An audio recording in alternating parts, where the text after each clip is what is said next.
You should see the summer breeze. I love Southern California. I love San Diego. I live in LA, so Southern California is home for me. It's beautiful here, and everyone is just so nice and welcoming. I love playing shows here because everyone is they're just excited to be there. You should see the way she smiles with her whole face, the way she walks into a room and the air changes. It's a gift just to see, a gift to see. What I hope to do with music is like hopefully put words to things that we all feel but sometimes can't articulate. To me, that is when I've done my job well. Yeah, she's on fire like a southern sunrise. I've spent so much time with the music alone, and I don't get to experience other people experiencing the song until we're all in a room together. And that's the thing that like keeps me going out on the road. California rain, cool as California rain.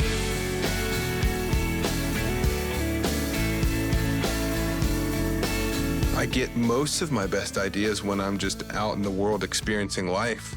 It's like it's just this constant flow of inspiration and creativity. For me, what's really important is finding some sense of balance. It's a mystery to me, a mystery to me. Yeah, and the flowers long. I really try to stay really grounded on the road and connect with myself, to connect with my family. Yeah, she's on. I also try really hard to make the time that I am on the road and away from my family as productive as I can possibly make it. I have this moment in time where I don't have many distractions and I can just really be fully invested in my creative process, in my music.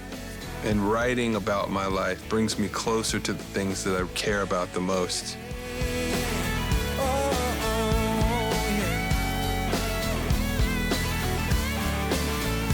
This is crazy that I get to do this. These songs that I literally write, like sometimes in my bedroom. And then all of a sudden, 6 months later, I'm in a room across the world and people are singing that same line back to me. It's something I will always be grateful for. She's on fire like a southern sunrise, deep as midnight ocean.